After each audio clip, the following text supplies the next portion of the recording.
Sumainyo ang Panginoon. At sumainyo rin. Ang mabuting balita ng Panginoon ayon kay San Marcos. Papuri sa iyo, Panginoon.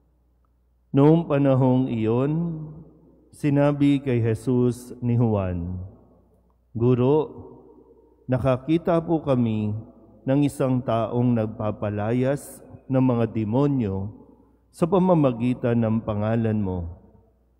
At pinagbawalan namin sapagkat hindi natin siya kasamahan."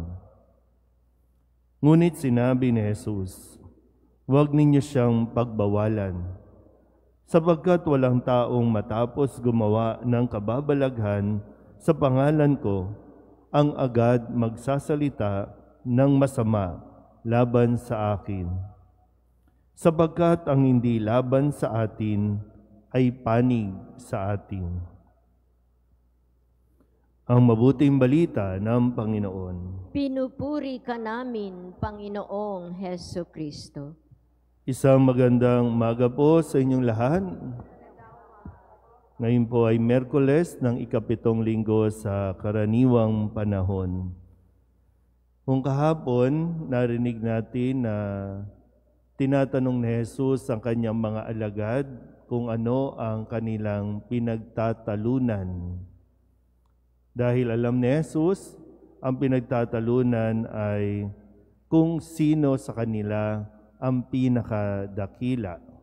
So, among themselves, no, sila ay medyo hindi nagkakaunawaan kasi lumalabas yung kanilang kumbaga issue sa buhay, no, na dami kasi nating issue, no, na nagmamanifest minsan kapag nasa isang grupo tayo at dito, no, umiral yung sino ba sa atin ang pinakamagaling, pinakadakila, no? At itinuro ni Jesus na kung sino man ang gustong maging dakila, dapat mas matutong maglingkod. So, kung kahapon ay sa loob nila, ngayon naman ay itinatama ni Jesus itong kanilang pag-uugali din na hindi tayo pwedeng maging exclusive. At kahit kailan, ang Diyos ay hindi exclusive. Hindi natin pwedeng ariin ang Diyos. Hindi natin pwedeng sabihan ng Diyos na dapat kami lang. Dahil kung tutuusin, sa mundong ito, hindi lang Katoliko ang nasa mundong ito. Mayroon pang ibang mga relihiyon at mayroon ding ibang mga nagsusulputang mga paniniwala.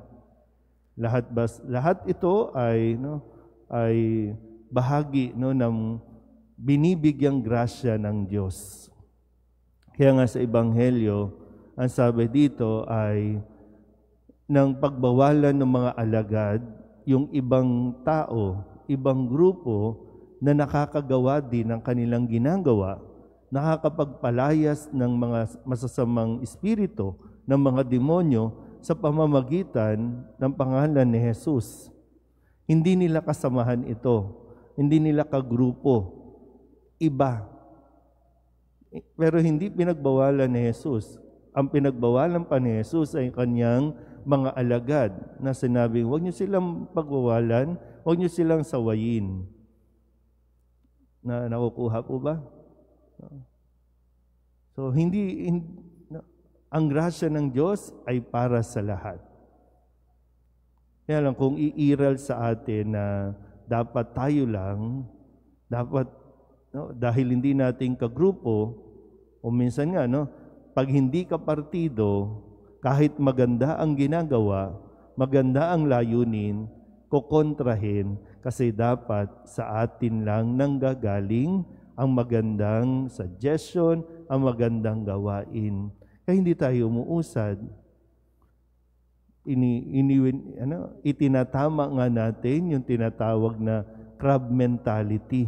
Kasi hindi tayo uusad, hindi tayo aasenso kung laging gano'n na hihilain natin ang iba dahil lamang sa hindi natin siya kagrupo, hindi natin siya ka-circle of friends, hindi natin siya kasama sa pananampalataya, at pag hindi Katoliko ay wag yan. Ulitin ko po, no? Sa Panginoon, inclusive. lahat. Lahat ay kasali, lalo pat kung ito ay nananampalataya, nananalig sa ating Panginoong Jesucristo.